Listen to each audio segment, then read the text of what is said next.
I jumped in and went live before I was quite ready because this is kind of endemic of the approach I want to take with doing things is go before you're ready. And so I kind of trapped myself into this.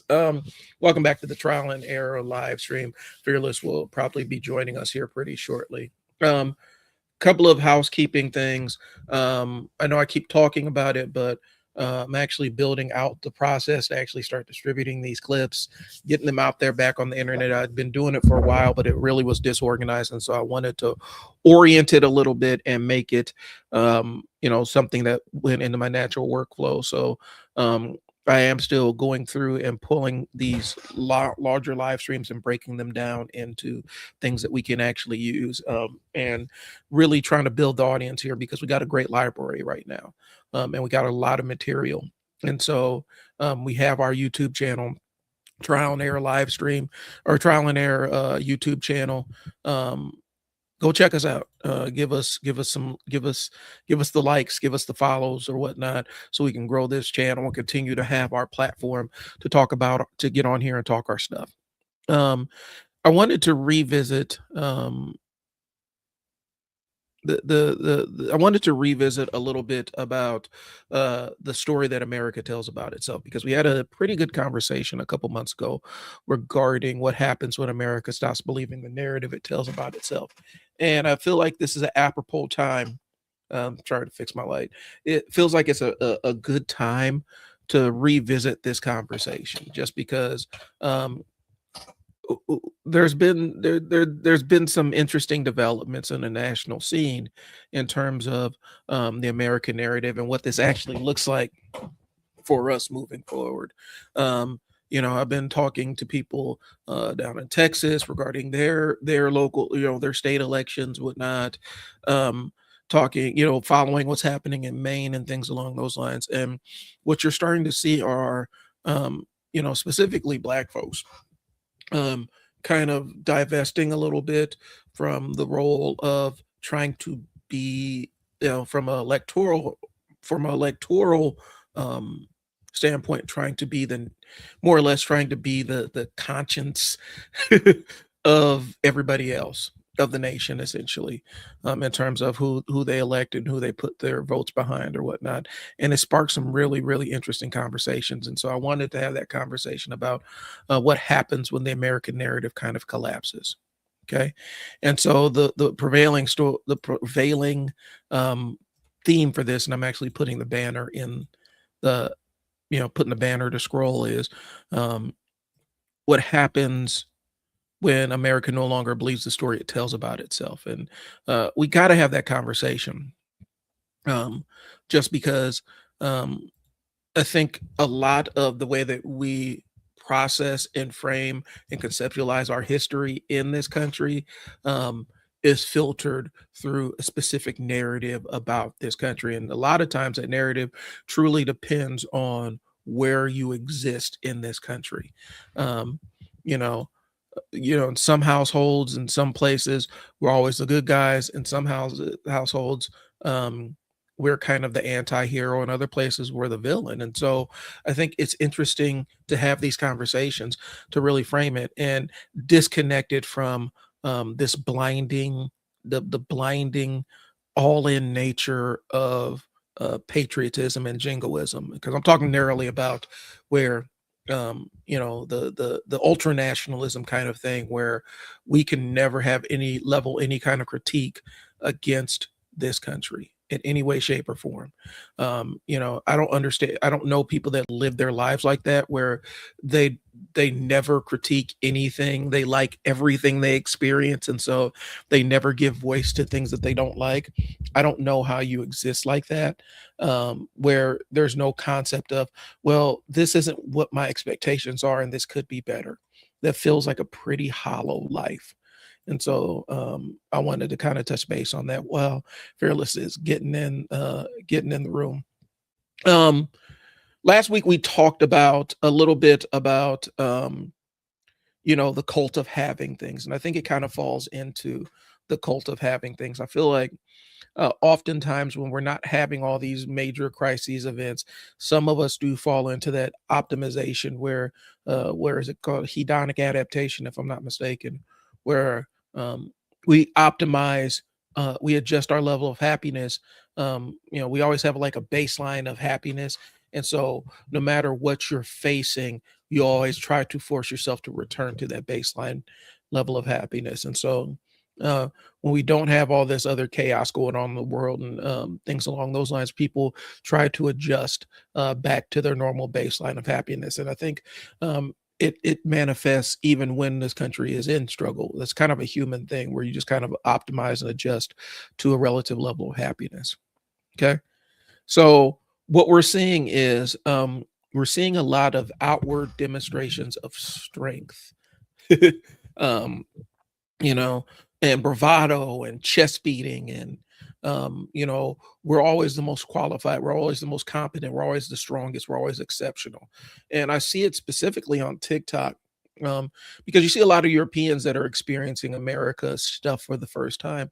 And yeah, there's a level of where they are in awe of certain aspects of um, the American life.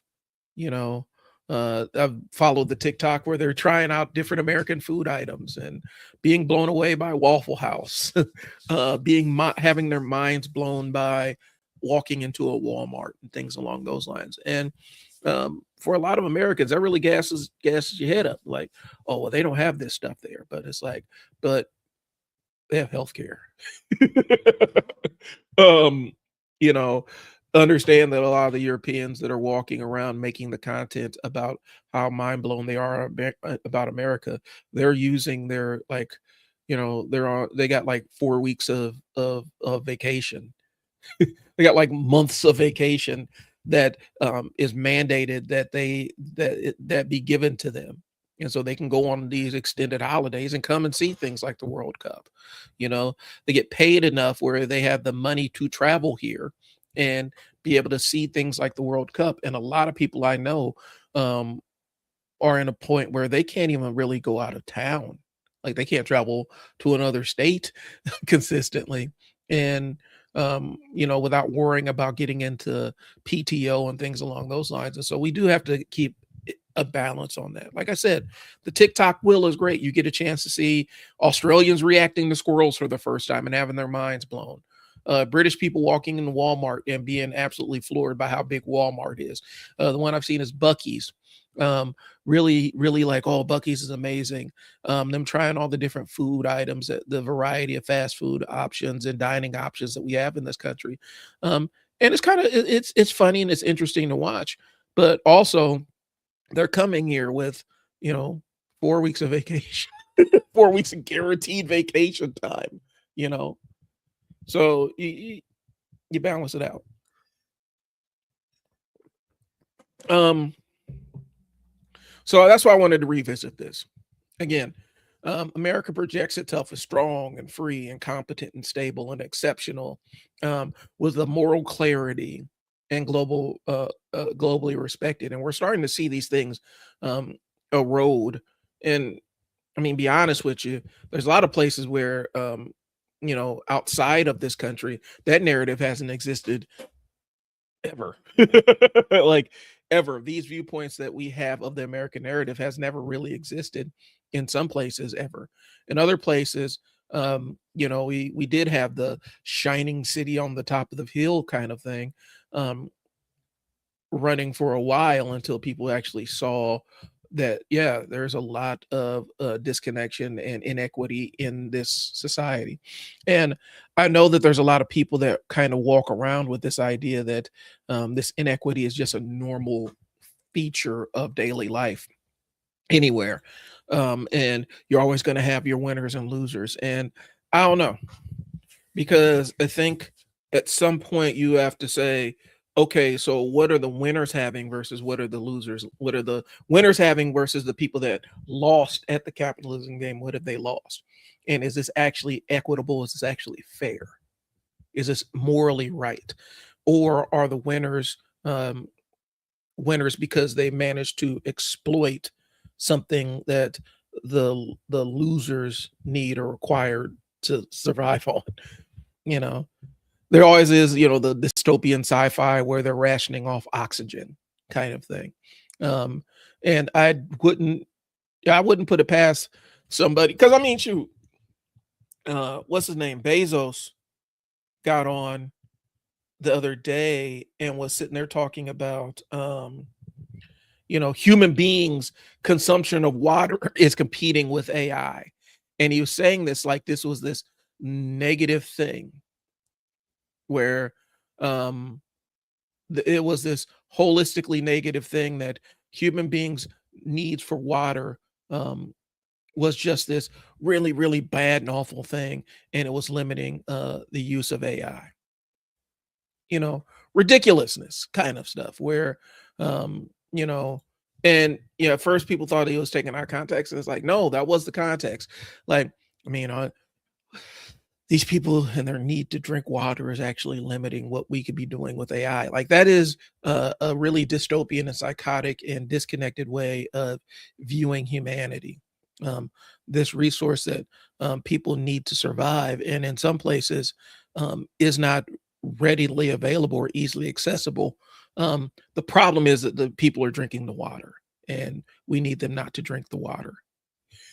We need them to drink less of the water so that our machines can exist, because that's kind of what it is. We need the people to stop drinking the water, and that's how Bezos kind of framed it, and that was the right pushback. That it was kind of the correct pushback that he got for how he phrased that, because that's a psychotic way of thinking, but um, it is what it is. And a while ago, you know, that would have been uh, enough for people to say, okay, we need to reconsider our money and where we're putting our money, specifically with Jeff Bezos's business interests. But um, you can't really do that right now, and I'm gonna tell you why. Um, you can't not pay Jeff Bezos. He's made the society so that you can't not pay him. Amazon Web Services controls a whole bunch of the internet. A lot of websites that you depend on for your daily existence are run through Amazon Web Services. Um, Pretty much every video streaming service uses Amazon Web Services. You're going to pay Jeff Bezos whether you want to or not. If you got Netflix, your money is going to Jeff Bezos in some way, shape, or form, because Netflix has to pay for space and bandwidth to stream all of this stuff. Um, it's also why I get into people where we talk about water usage and all this other stuff. We don't like the AI water usage, but apparently we're fine with the streaming content water usage of these data centers. And the data centers don't really care, bro. Like they don't care what they're doing. But we're fine with one aspect of the wasteful side of it, but not with the other. But yeah, they've rigged this society where you're going to pay Jeff Bezos no matter what you do. Even if you are trying to actively avoid putting money in the stock, you never ordered anything on Amazon. Oh, you got streaming service, you're paying him. Oh, the website where you order your baby's formula is hosted on Amazon Web Services. And part of the money that you give to that formula goes to maintain that website. Like they've created a society where certain people have made it so that you can't avoid giving them money. And that's, I feel like that should set off people's alarm bells. Like, I don't think people are concerned enough about the fact that certain people in this country have created this place where you can't avoid putting money in their pocket. Like, even if you have a high level of intent and say, I'm going to choose where my dollar goes and I don't want to support this economically, you can't avoid them. I said, you can't avoid Jeff. You're gonna pay Jeff Bezos whether you like it or not. And that's the game that's at hand right now. Um, without getting too far into the stock jargon, my thing is with the entire SpaceX thing, right? You're going to pay Elon whether you want to pay him or not, because if you got some kind of big cap, big cap uh, ETF where you're buying where your fund, your mutual fund or your electronically managed fund always buys the biggest companies in the world and includes them in your portfolio. You own some SpaceX. Whether you want to give that man money or not, you giving him money. And that is starting to become the way that billionaires kind of interact with, like, where it's ubiquitous, where it's like, I remember watching back in the days watching RoboCop, and the concept of the mega corporation OCP was played for satire. We've got like 4 or 5 different OCPs running right now, where it is this ubiquitous corporation where they control everything, and there ain't nothing you can do about it. Even right now with Palantir, even if you don't want to support Peter Thiel and Palantir, you're doing it just by paying your local taxes, because by paying your local taxes, your local police force, if you're in a large enough city, they're probably using Palantir products for their surveillance projects and monitoring the city projects. You're paying them. You're paying Peter Thiel something. And so they created a society where you can no longer opt out and pick and choose where your dollar goes, because it's all getting funneled in. Um, if you got moral disagreements with Larry Ellison, the dude that runs Oracle, you're going to pay Oracle no matter what.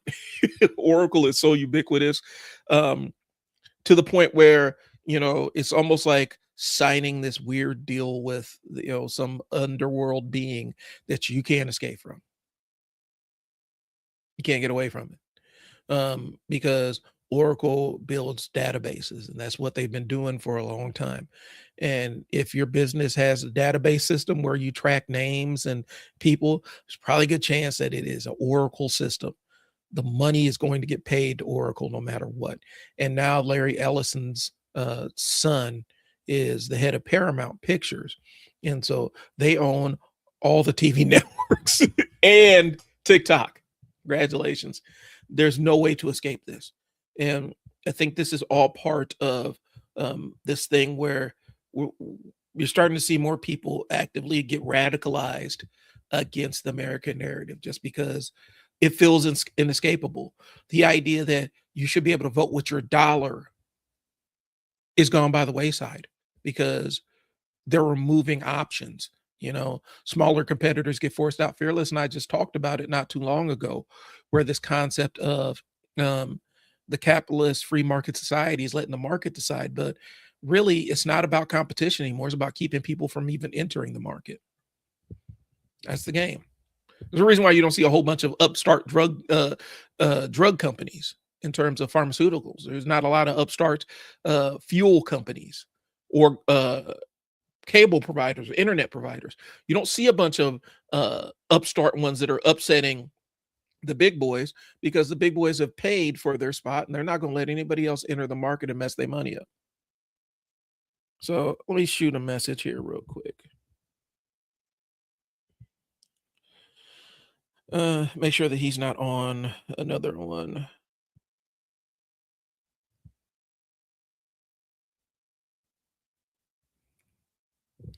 Yeah, we're about 18 minutes in.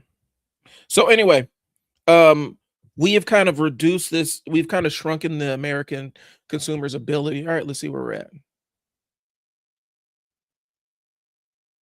First Sensible Live. I'm listening to. All right, thanks. Thanks for tuning in. Thank you. And so that's kind of where we're at right now. And like I said, removing people's ability to dictate what their dollars support is kind of a collapse in this American narrative of the markets determine everything and freedom. Okay. People are looking around and saying, does this story match what we're experiencing? And for some people that are doing really, really well and have a lot, yeah, shoot, it's great. If you're not wanting for anything or needing anything, your medical bills aren't devouring all of your money. Your grocery bill isn't doubling and tripling every couple of months, and you're fine with it, or it doesn't hurt you. Yeah, it's great. Everything seems on the up and up. But what's happening is more and more people are getting caught in that squeeze. And so what used to be firmly middle class, you know, firmly working middle class, that doesn't exist anymore. And these levels are kind of getting compacted right now. And so a lot of people who would have been super thrilled about the direction of the country years ago, just because of out of material comfort, are now looking around and questioning what's happening and where's my money going. Okay. And does this match what I grew up with? It's not just about politics, it's about what people actually believe regarding this country. Now, some of us haven't always had the ability to have blinders on regarding what this country is and what it represents. Thank you. Thank you. I appreciate it. I love the fact, this is what the goal is. We want to reach more people. Fearless should be joining us here shortly. But yeah, this is I appreciate this the sub. Thank you. So again, it's not about belief. It's not about or it's not about politics. It's really about belief. A country runs on systems, but it also runs on a shared story that some people choose to believe, some people don't have an option to believe, and some people, they live a reality that they know that this thing is out of sync with what they actually see on television. So what the American narrative used to be, the story was never really fully true for anybody. But the story said if you work hard, you can move up. The government may be imperfect, but the system works. Like, these are the things that we tell people. Justice is served. If you do right by people, you're going to get paid your reward. And as long as you just go in and put in those 45 to 60 hours a week every week at your job, you're going to eventually move up through the system. And I found that out pretty quickly. That wasn't exactly the case. I saw really quickly that oftentimes hard work isn't rewarded. Shoot, one of my early jobs when I was moving up at the ladder, um, I had this illusion. I was living under this delusion that if I just showed up, kept my head down, and produced good outcomes, that eventually, when it was time to move up and when it was time to put in my application to take promotions internally, that people would just say, "Well, look at the body of work that he's done, and let's go ahead and reward him with a move up." And that wasn't the case. Because the top of the organization basically had this idea that if you were in your position for longer than 2 years, you were a lifer in that position. You were just happy with what you were doing. And your ability to move up the ladder was severely restricted. Now, they didn't share this with everybody. You had to actually have a direct line and conversation with the people at the top of the organization. And most people did not have that line. I was fortunate to hear this and say, okay, if I want to move up here, I have to demonstrate my ambition. I have to constantly remind people of where I want to be. And the climb, and this is the sad truth. For a lot of people, the climbing and positioning themselves replaces the output of work. It replaces the quality of work. And at some point, you reach an upper threshold where you have to decide what you want to be defined by. For me, I was working with kids and families. I wanted to be defined by impact of kids and families I worked with. And climbing the ladder at some point ended up becoming at the sacrifice of delivering quality services to the people I worked with. That ended up becoming a deal breaker for me. I'm like, I can't continue to I can't play the game of climbing the ladder at the expense of the quality of services I'm providing, where I am prioritizing the career ascension over me being present for my staff and for their families. I had to make that decision. And it limited my career for a long time because I would judge myself by how many people wanted to hire the staff I had underneath me, the staff I had developed. I was looking to create good hires for other departments and not great outcomes for myself and not advance myself. And I think the slap to reality kind of came back where I was on this work group. I got invited to this work group because I was like, this is like, 2000s, tens, the teens or whatnot. And a lot of cloud infrastructure was just being implemented in a corporate setting, and we needed a shared resource binder that was online. And so they kind of brought me in because they knew that I was the guy that was always working with digital notebooks and things along those lines, and put me on this work group. And we ended up working with IT and really, because the SharePoint server wasn't anything new, but they had a new SharePoint servers that they really weren't using, and they're moving away from the Linux-based servers for a lot of things. And so they wanted me to play around with the SharePoint server. So we did the SharePoint server, we did OneNote, and created an entire community resource binder in there. Okay. Now I had been on this work group for almost a year. The person that invited me on the work group, they took another position. And so I was the tenured person on this work group. And they replaced the person that brought me on this work group with somebody that was one of her hires. And this person, showed up to like a meeting or two. So this is where the game really got weird. And this was a reality check for me.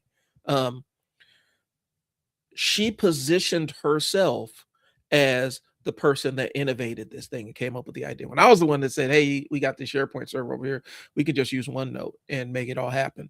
And my workers were the ones that were putting together the resources for this shared binder that was online. She positioned herself in a position where she was the guru to take the credit for the thing. And guess what happened? The person that actually came up with the idea ended up getting pushed to the side. Now, I did get a little bit of comeuppance because when we actually launched this thing and had to introduce it to our staff, I sat up there and watched her fumble and trip over words and not know how to use this thing. And eventually I ended up having to call me up to kind of help out. Now, hindsight being 2020, I just should have said no, but my workers need to know how to use this thing anyway. And so I went ahead and did it. But everybody kind of got a chance to see, hey, she didn't have anything to do with the establishment of this. And I told my supervisor straight up, because I was pissed in the meeting. And I got feedback for that, matter of fact. But I was pissed in the meeting saying, you guys, I spent my blood, sweat, and tears on this thing, and you shoved me out the way and let her take credit for it. And the feedback I got was, well, it's not about who gets the credit and everything. It's about the team effort. Well, I mean, she used this as a resume filler to move up and leapfrog her way up in management. And I'm trapped here. So, yeah, it did matter. The credit did matter. And I was realizing like this entire idea, this narrative that you put your head down and work and grind. If you work hard enough for it, it will just happen for you. Specifically in a corporate space, that was bullshit. It didn't work like that at all.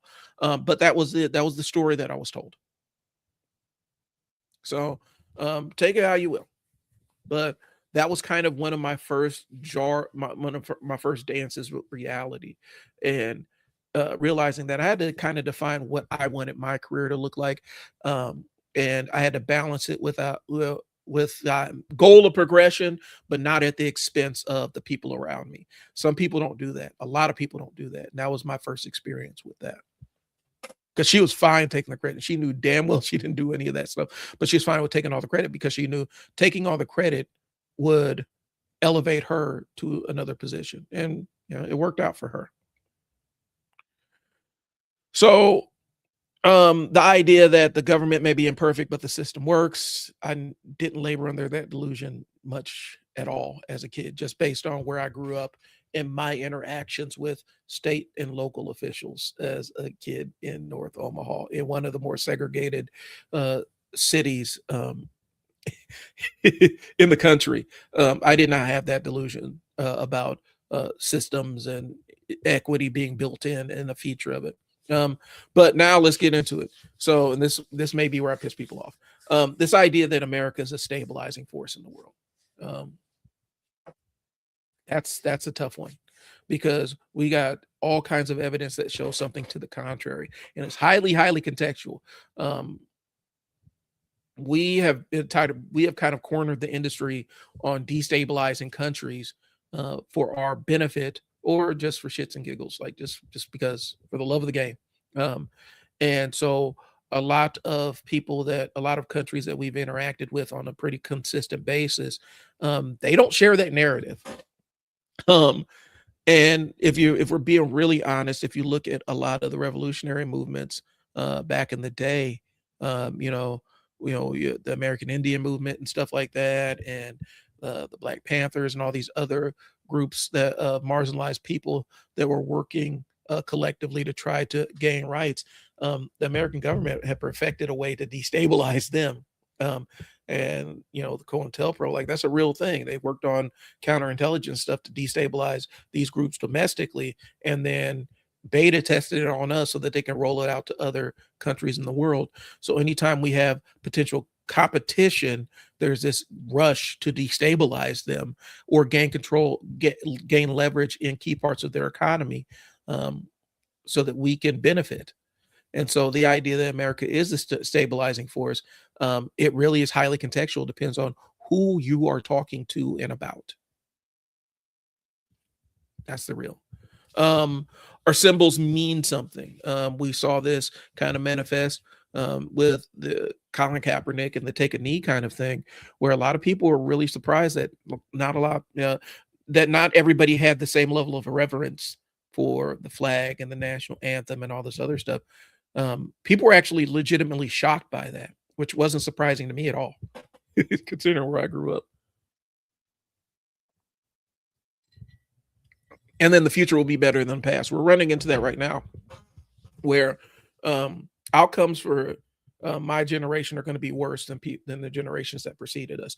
And realistically, this idea that the future will be better than the past is not necessarily rooted, because the idea never really included marginalized groups in the first place. We were never in the consideration or in the conversation in the first place. And so you have to have the contextual balance of who is this specific message for. For some people, it's true. Other people, it is not. And right now, we're seeing widespread growth where adult children are not living better than their parents, are actually doing worse. And with the same level of education, same kind of work histories, they're seeing worse outcomes across the board. And a lot of that is a function of we've all decided that all of our money needs to go to a handful of billionaires. You know, um, so the shared belief is breaking. All right. Symbols matter because they carry the story. Human beings think in metaphors. Um, a room can be warm or a room could be warm, if that makes sense. A room could be warm physically, or it can have an emotional warmth to it. Same thing for cold. A room could be cold, or it can be cold physically or emotionally. Okay. And so we think in a lot of symbols, and ascribing meaning to symbols. Okay. They're not just decoration. National symbols aren't supposed to be just decoration. They tell what the country believes about itself. The flag, the Capitol, the Lincoln Memorial, the reflecting pool. These things are supposed to communicate uh, dignity and continuity and seriousness. But again, it depends on what population of people you're talking to, because depending on who you're talking to, that flag is either a sign of liberation or it can be a sign of oppression, depending on what end of what's the receiving end of this.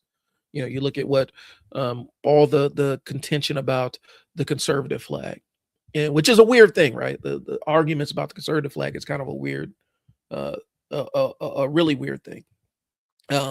Just because realistically, the beef about the conservative flag didn't really reemerge till the civil rights era, and a lot of segregationists were flying it. Like it wasn't really a thing uh, in that mainstream, in that part of the mainstream. It wasn't really a thing until civil rights era, and it ended up becoming the banner that segregationists waved. But now we've decided that some people have decided that this is my heritage and blah blah blah. Same thing goes to how we do the national anthem at sporting events. Um, yeah, it's been a piece of it, but this entire thing with the players being on the field and observing, that was kind of a post 9/11 thing. Like there's some leagues that did it, a lot didn't. I remember going to NFL games pre all of this stuff, and you didn't see the players until kickoff. Like nobody was like standing on the field observing the colors and all this other stuff. That was specifically just for the fans in the stands. And now post 9/11, a lot of stuff was going on, but that ended up becoming kind of the showpiece way to show that these players were about America, was having them on the field and showing people crying and all this other stuff during the national anthem. But it's still kind of a recent development, but we've kind of encoded it in our brain that it's always been like this. Okay. The reflecting pool is really interesting because that is an interesting piece of uh, self-generated drama that really didn't have to be this contentious thing, because the reflecting pool was fine. It was just there. It had been existing for however long it's existed, and never even thought about it. I've been to the reflecting pool. I've never thought about it that much. Never had occasion to think about it as much as I have over the last couple of days. And it's because um, we're going to make it better by ruining it. We're going to make the reflecting pool better by draining it, overpaying somebody to put all this paint down on it. Apparently the paint isn't resistant to, or they didn't let it sit long enough, or they tried to work too fast or whatever. Maybe one of these pool experts can kind of jump on here and tell us about the logistics of painting a swimming pool. But it raised the temperature of the water. We had algae, we had infestation, and then the other day I see a dead baby duck leading the news coverage because they dumped all that stuff in to kill all the algae and killed the wildlife that's in the reflecting pool. And so this thing that was just kind of this passive symbol of the capital and being in the capital of the nation in DC, it's become this really weird, contentious thing. People are getting arrested for picking up paint chips that are floating in the pool. And then they're trying to spin it like, well, they tore these chunks out. And you should see videos of like paint floating in the reflecting pool. But these are all symbols. And so it's supposed to communicate the national identity of this country. Well, what happens when the national identity of the country, specifically in the reflecting pool, is reflected as a slapshot, poorly put together, stagnant pond with algae growing on it? What does that say for the symbology? What does it say for the narrative, right? And so when these symbols look neglected or politicized or absurd, people notice it. Now, certain people are really super invested in it. I just take kind of this weird kind of like kind of gallows humor with it. Like, it is what it is. I've been to DC, man. This idea that DC has all this this high level and how it's the West Wing it's the West Wingification of American politics, really, where we're worried about the style and the style over the substance, and making this compelling statement and having the mic drop moment is more important than actual policy that impacts people's lives. Well, the president got a mic drop moment, man. So that's what matters. That's that West Wingification of American politics, which I really don't align with. I stopped watching that show, bro. I watched Newsroom for a while, and then that started getting on my nerves. That creator, what's that dude's name? Now I can't remember bro's name. He has that, kind of, the mic drop moment where the main character makes a compelling statement and then drops the mic, and everybody's left to be in awe of it. And for me, I don't know, that Aaron Sorkin, the Sorkinification of American politics, where it's all about the mic drop moment as opposed to actual policies that improve people's lives in a measurable way. A lot of politicians on both sides of the aisles are chasing sound bites, and they know that the sound bites sometimes will translate into policy. Oftentimes it's just a level of grandstanding and getting control of the narrative. I hope you guys see where I'm going with this. It's about controlling the narrative. Okay. So we talked about the reflecting pool as one of the most important symbolic places for some people in this country. It sits between the Lincoln and Washington Monument. Okay, there is tied to civil rights, national mourning, protests, and presidential mythology. But now we're draining it a second time because peeling paint and the algae blooms and dead animals and all this other stuff are impacting how it looks. And people are really bent out of shape about it. Um, I'm looking at it like there's another couple $1,000,000 of my tax money, uh, of our tax money that never going to go to us anyway, that is getting dumped into this thing. Um, but it becomes easy to see why people treat it as this systematic dysfunction with all the stuff going on with it. Um, and it feel like it's endemic of kind of what we're all experiencing, the ongoing shitification of American life.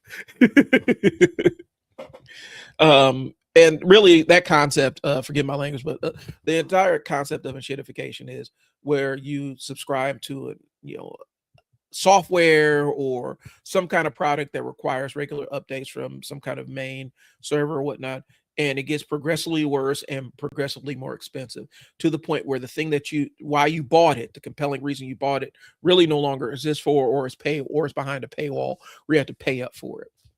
StreamYard's doing that to a lot of people right now. Evernote is another example. I used to use Evernote as my online note-taking app where I could write the notes in one place and get it no matter where I wanted to go. And they've just made it progressively worse and worse and worse and more expensive. And so I feel like that's what's happening collectively. Like for some people, and again, we got to understand that a lot of this stuff is hyper contextualized, right? It is super dependent on the context of which we're discussing this. It's not across the board where everybody feels the exact same way. And that's not necessarily a bad thing. We do need a variety of ways that people perceive a specific thing, because that's how you keep from getting caught in this echo chamber. But um, there's a balance there. Okay. So I'm not going to talk about the reflecting pool anymore, but it's just kind of funny to me. When the country cannot maintain its own symbolic spaces without controversy, blame shifting, spectacle, people start reading that as evidence of something deeper. And this is what's getting a lot of people off the bench. For people that have been more or less satisfied with the way that the trajectory of the country are feeling fine, they're starting to question other aspects of the country. Like, are we stable?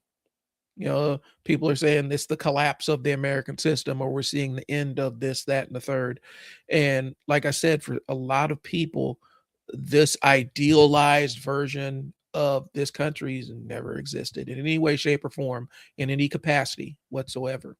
But for some people, this is kind of a jarring thing. Okay. Here's an example about perspective. So back in my group home days, I'm working with one of my coworkers, and I'm just talking about growing up in North Omaha or whatnot, and a little bit of whatever gang stuff was going on that was kind of in the environment where I grew up, and my interaction with it.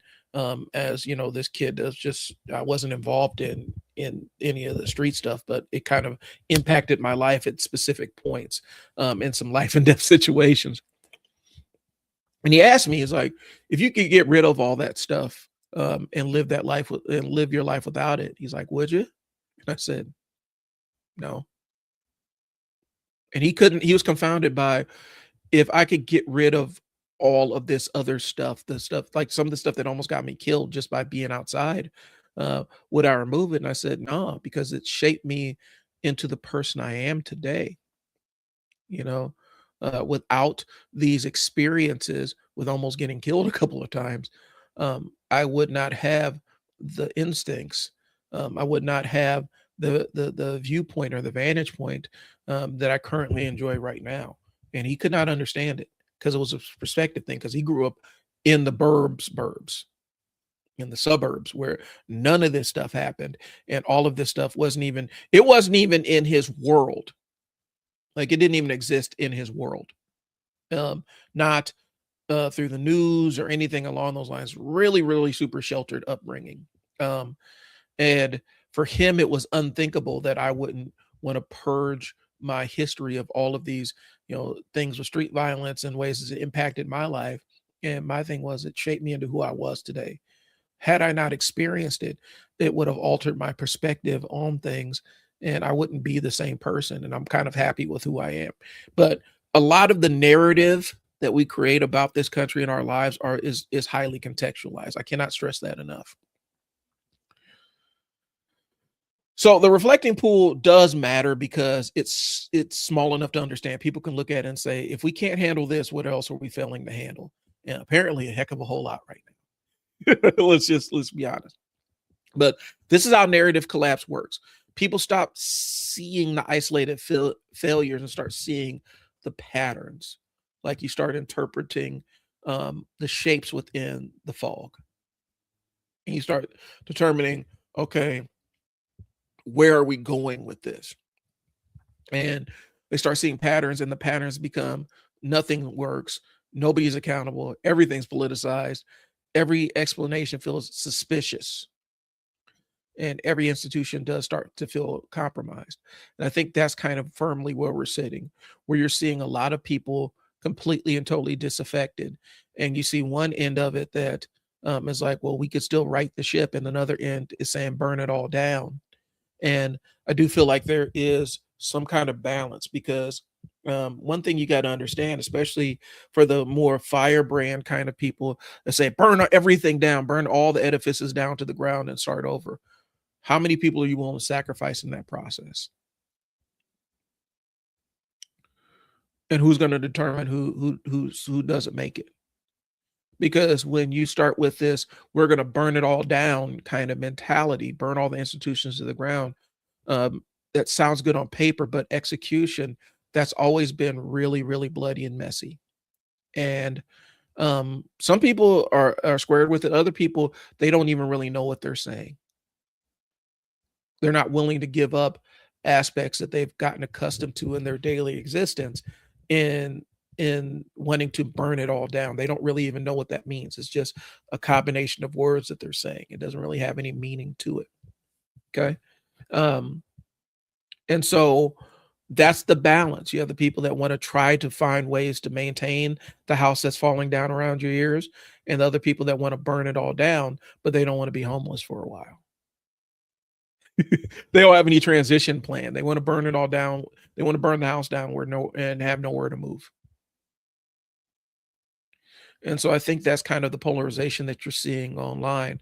You're starting to see people get more and more radicalized, but um, the problem with it is it's unfocused and it's not solutions oriented. It's about how do we destroy the edifice that we're living under but never have any escape plan or plan to take care of the people that are going to be impacted most negatively by destroying the systems. Because at the end of the day, as terrible as some of these systems are, as poorly as they function, some people still do depend on them to survive on a daily basis.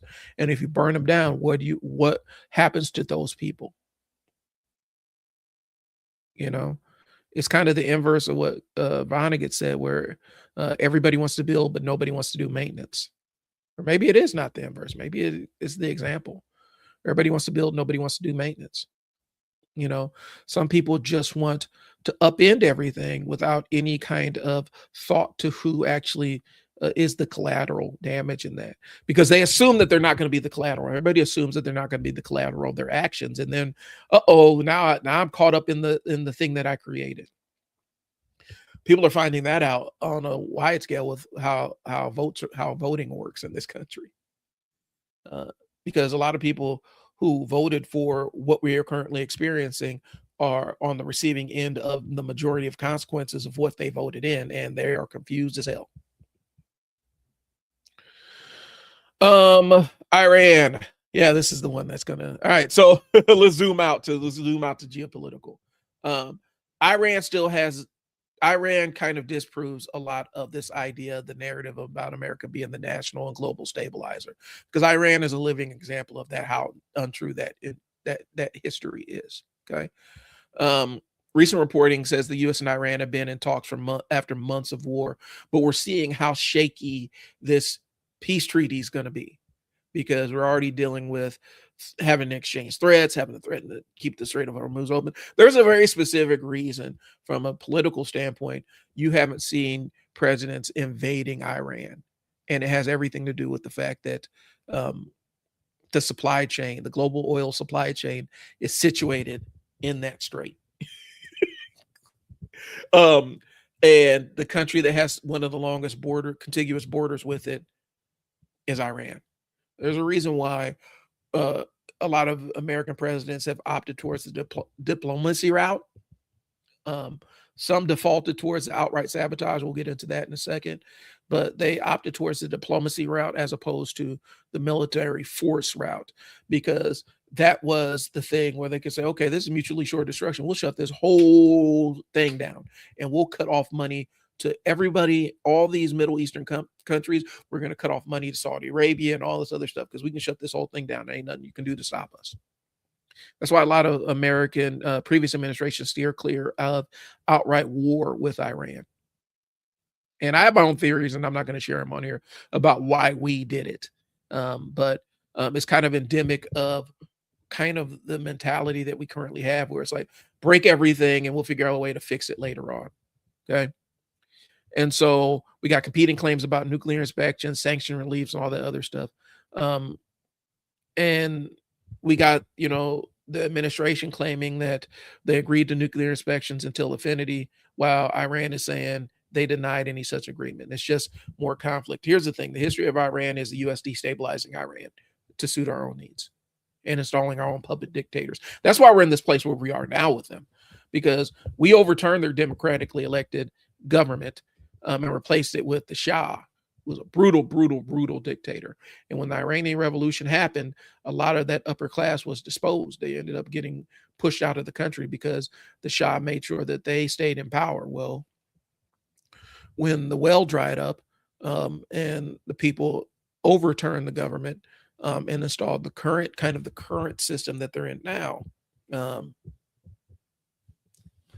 a lot of Iranians ended up having to relocate over here.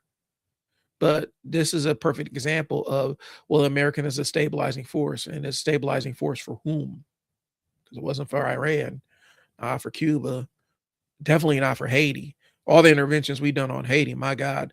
And a lot of Americans are completely oblivious to the fact of how much we've interfered with Haiti throughout the years, throughout the centuries.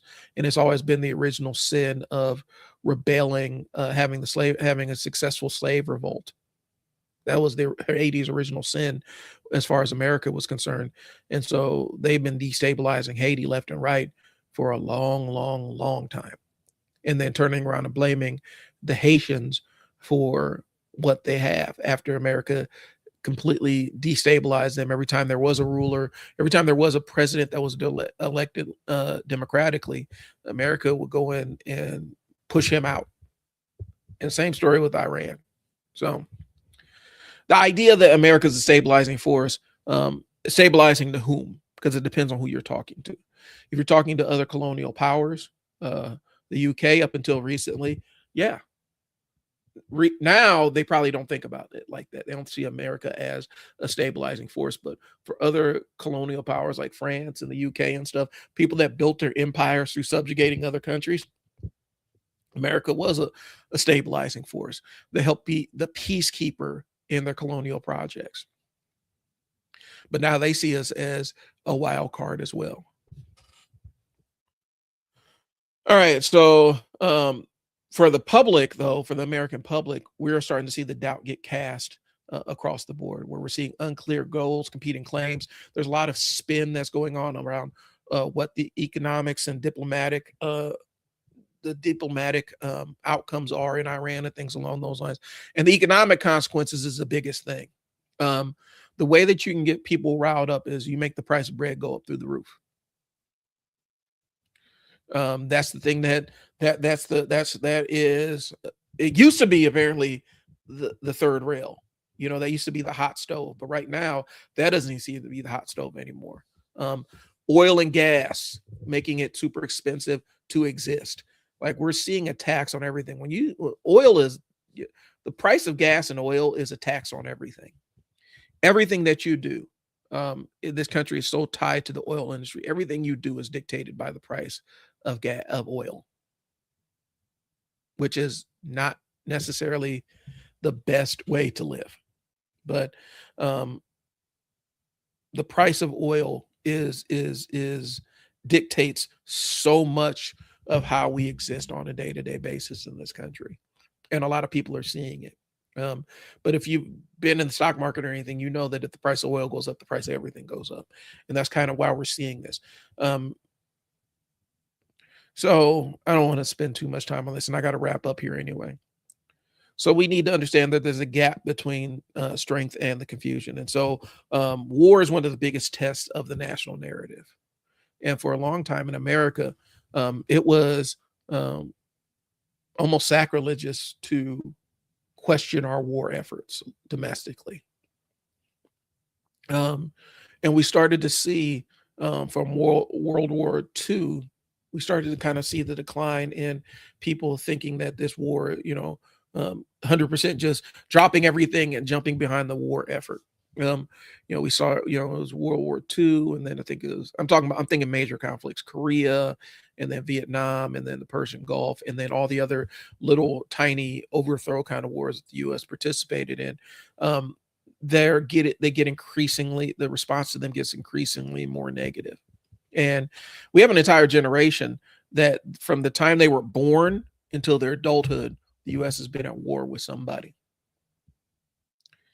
And that does things to a population of people because, their outcomes are determined by what happens in this war overseas. Okay. But there ends up becoming the gap, right? The official story usually wants clarity. Like that's what our narrative bias wants. We want clarity, we want purpose, we want unity, moral justification. We want to feel like there's a moral reason why we are dropping heavy munitions on poor people.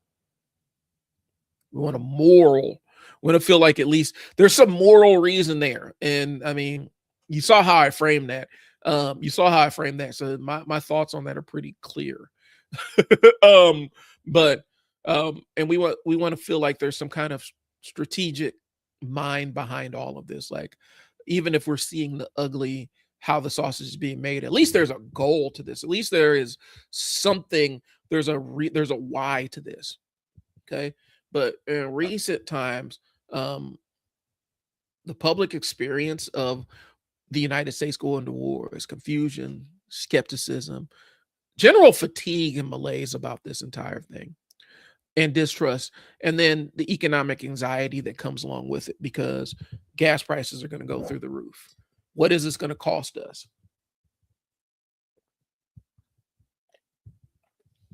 So Market Watch reported that oil prices dropped after a 60-day pause in Iran. Oil sanctions tied to de-escalation talks. I'm reading, so forgive me, I'm actually reading my notes here. Pause on Iranian sanctions tied to de-escalation talks, while noting the conflict had disrupted supply expectations and pushed gas prices into the political conversation. Listen, it's going to be about 2 or 3 years before this, if this ever gets sorted out with oil prices. It's going to be a while. I just know I've been in the market long enough. It's going to be a while before this calms back down, because when you destabilize a supply chain, there's lagging things. There are things that don't happen for months afterwards. And that's why everybody's all pissed off about inflation and things like that when we came out of a pandemic that shut down the entire global economy for 18 months. People were shocked that we were having inflation. Runaway inflation. Because you had to keep printing money to keep the economy alive. We were in economic triage at that point. If you shut off the flow of money, when the economy slows down, it's almost like shutting off the supply of blood to a vital organ. And so you have to keep money circulating. And so what did they do here domestically? They turned on the money printers, had an economic stimulus package go out so that people could continue to spend money on things and buy things while they're all trapped in the house. And that's going to cause inflation. There's no way that that's not going to cause inflation. because the money supply grew. And so now there's more money floating around. That's why it was a perfect storm of all these people to do all these meme stocks and stuff like that, because they had this excess money. Well, they could just throw it into the stock market on these BS stocks. There's nothing else to do. Like, I don't think people understand there was entire days where there's nothing else to do. You couldn't really even go to work. In a lot of regards, unless you were a first responder. Everybody else was working remotely, and things along those lines, and you had more free time. So the times you would have been driving to and from work, you're at the house. Might as well play in the stock market. And that's what happened. And they had, people had these stimulus checks come down, and they had extra money. And so now people started playing around in the stock market and playing around in the crypto exchanges and things along those lines, because there was nothing else to do.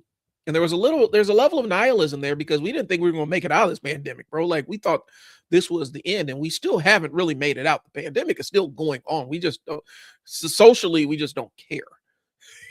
Like, that's the crazy part. Like, COVID's still going around. It's still killing people, still hospitalizing people. People are still coming down with these mysterious colds that don't respond to anything. But we don't care. We just said, yeah, we're not worried about this anymore. And that's kind of where we're at. So yeah, a lot of people got nihilistic about the outcomes of it, and they said, well, none of this stuff matters anyway. We not even might well not even make it. So let me go ahead and throw this money into this Bed Bath and Beyond stock and see what happens. Let me throw this money into this GameStop thing and see what happens. And that's what happened. So we're kind of dealing with the outcomes of this. And so the more the market goes up, it goes down, it goes up, it goes down, it goes up, it goes down, it goes sideways, because of all the uncertainty going on in Iran. I'm about to wrap this up because I got to go pick up my son. Okay. The country says we're projecting strength, strength through force. And the public feels like we're managing another crisis we don't fully understand the dynamics of. And I think, hindsight being 2020, I think if they knew that this entire Iran gambit was going to essentially shut down the world economy to a degree, I don't know if the same decisions would have been made in the heat of the moment, because it feels like this was a super impulsive decision, based on coming from somebody who's notorious about not having great impulse control. So that's where I'm at. Let me see how much I got more on my notes. Yeah, I'm about halfway through my show. So what I'm gonna do, y'all, I have to go pick up my kid from wrestling practice. So I'm gonna put a pin in this conversation, and we'll spin the block on this one a little bit later on. I may talk about it on my more Black Nerd Politics live stream tonight, which is Blurting While Dad. If you guys want to check that one out. If you follow me on here, typically it'll pop up on my Facebook and my YouTube. So if you're interested in continuing the conversation, I'll probably continue the conversation there. But right now, I got to take a run. I do appreciate y'all. This has been the Trial and Error Podcast. I'll talk to you later. Peace.